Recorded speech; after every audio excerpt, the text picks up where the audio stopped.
Hi guys, it's Steffi from the Novelty Corner. Welcome back to my channel and welcome to the next installment of my bookshelf tour. This is my comic shelf. I don't tend to read a huge number of comics these days, but every now and then if I do see something that I like, I'll pick it up and give it a shot. Mostly these are things I've collected sort of over the last 10-15 years or so that fit either usually into the DC Batman universe or into Marvel's X-Men universe, and I'm currently surrounded by books because yeah, there's a lot of them. If you are unfamiliar with my bookshelf series tour this time around, I'm filming 1 or 2 shelves at a time to make it a little bit easier. I will leave a link to the playlist down below. The structure for these videos is that I do my little intro, we do a shelf overview which is just what the shelf looks like, and then I jump into showing you some of the books. So let's cut to the overview and then I will show you all of the covers. Bookshelf 14 is where I keep most of my comics and comic bind-ups. It is a little bit of a nuisance to film in because it's right at the foot of my bed, and with the doors and everything it's kind of hard to fit down here. Yeah, this is the overview. Mostly DC and Marvel, plus a few other bits and pieces, as well as my little Bat family down there. I do have quite a few other Batgirl Pop Funkos that you'll see on some other shelves a little bit later on. Alright, so there are a lot of things to get through. I'm probably not going to talk about them. I might just show the covers for them. We're going to start with my DC Universe stuff. So I do have one Wonder Woman comic bind-up. This is Wonder Woman Year One by Greg Rucka and Nicholas Scott. Moving into the Bat universe, I have a couple of books. So there is Batman and Psychology, A Dark and Stormy Night by Travis Langley. This was really interesting because this looks at the psychology behind the character of Batman. Batman's a really interesting character to armchair psych if you like thinking about those sorts of things. And this was a really fascinating read as it unpacked the characters and some theories behind Batman. I also have this coffee table book, The Dark Knight, featuring production art and full shooting script. I think I found this when I was working at Borders and it might have been like $10, but it's a big hardback book. The text is by Craig Byrne, and yeah, it's literally, as it says, lots of photos, the script, and some production sketches. And then I have this one as well, which is the Dark Knight Manual, Tools, Weapons, Vehicles, and Documents from the Batcave. Now, if you saw my Star Wars shelf tour when I had the Jedi Vault, this is a bit like that, where there's a whole lot of things that you can pull out and have a look at, but I'm a sucker for anything Batverse, so when I saw this one, I decided to buy it. My absolute favourite character in the Batverse is Barbara Gordon, or Batgirl, who later then became Oracle. And I have a stack of the comic bind-ups of series featuring her character. So I'm not going to keep these in any particular order because it's been a while and I've honestly forgotten the order of some of them. If they don't have the series number on it, I forget things really easily. I do have the Oracle Code by Marieke Niekamp, which was a young adult story featuring Barbara Gordon as Oracle. I have the first 4 volumes of the New 52 Batgirl. So volume 1 is The Darkest Reflection, volume 2 is Nightfall Descends, volume 3 is Death of the Family, and volume 4 is Wanted. I also have Showcase Presents Batgirl volume 1. This is just a whole lot of the really old Batgirl comics. I have DC Universe Rebirth Batgirl Volume 1. This one was called Beyond Burnside. And also Batgirl and the Birds of Prey Volume 1, and this one was called Who is Oracle. I also have a stack of the original Birds of Prey bind-ups. So there is Dead of Winter, Club Kids, Perfect Pitch, Platinum Flats, End Run, Sensei and Student, Between Dark and Dawn, Blood and Circuits, Metropolis or Dust, and The Death of Oracle. So one day I will put those all in order. I have the first 2 volumes in the DC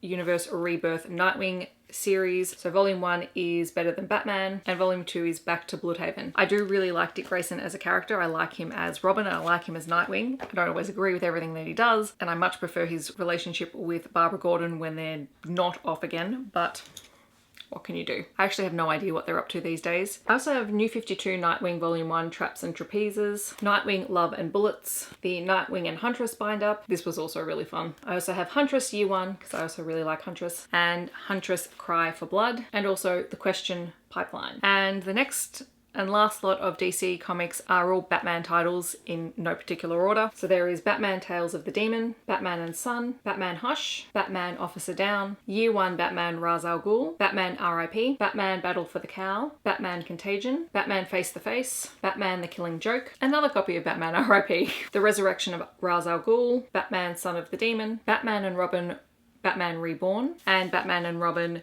Batman vs. Robin, Batman and Robin Volume 1 Born to Kill, Batman Begins, and Joker. Next we'll move into some Marvel titles. I have 3 Daredevil titles. So there is The Man Without Fear, Born Again, and Daredevil Volume 1. There is Marvel's The Avengers Volume 3, Iron Man Demon in a Bottle, and Avengers Solo Hawkeye. Then I have a stack of X-Men comics, but I also have these Junior X-Men novels, which I read as a kid and then I found them again. So there is Second Genesis, Wolverine Top Secret, The Xavier Files, and Days of the Future Past, which is the one I most vividly remember. Volume 1 of The Astonishing X-Men in this very fancy hardcover edition. There is Astonishing X-Men Volume 3, Torn, and also Astonishing X-Men Volume 4, Unstoppable. X-Men Days of the Future Past, X-Men Legends Volume 2, The Dark Phoenix Saga, Excalibur Volume 1, The Sword is Drawn, 3 of the Extreme X-Men volumes, so Volume 4, Mechanics, which is Kitty Pryde's story. She is my favourite X-Men character. Volume 5, God Loves, Man Kills, and Volume 8, Prisoner of Fire. I also have X-Men Kitty Pryde, Shadows and Flame, and also X-Men The End trilogy. So there's Volume 1, Dreamers and Demons, Volume 2, Heroes and Martyrs, and Volume 3, Men and X-Men. I also have a stack of like single edition comics, including some Excaliburs. So what have I got that's interesting? So Excalibur, I've got the Pride and Wisdom comics, Phoenix Endsong individual issues, the 6 issues of Kitty Pryde and the Wolverine, which is a really fun little series, and then another Uncanny X-Men edition with Kitty Pryde on the cover. And then the lucky last section is just anything else that's not Marvel or DC. So I have the Serenity graphic novel, The Losers Book 1, Watchmen, Saga Volume 1, Buffy the Vampire Slayer, The Dust Waltz, Monstrous Volume 1 Awakening, and Descender Volume 1 Tin Stars. So that is everything on my comic shelf. I won't lie, this has made me want to go and start rereading all of my Batman comics, which would take me a very long time. I know they're quick to read, but there's a lot of them. My shout out today is Shay from Shay Geeks Out. I thought it would be highly appropriate because Shay is an avid manga reader, and while I don't read a ton of manga, although she has kind of convinced me to go out recently and buy a couple of issues of Yona of the Dawn, I just love how passionate she is about it and how she shares her knowledge of the different series, because I think manga and comics and things like that can be really overwhelming for people, especially if you don't know where to start. And I find that she is very clear in her explanations of series and the way that she talks about them. And she's also currently in the middle of her 25 Days of Manga series, so it's definitely a really good time to check her out if that's something that you're interested in. She also talks about romance books, so she has a really nice balance of different things to talk about on her channel. I'll leave her link down below, so please go and check her out. I hope that wherever you are in the world, you are staying safe and healthy, and I'll see you very soon in my next video. Thanks so much for watching. Bye everyone.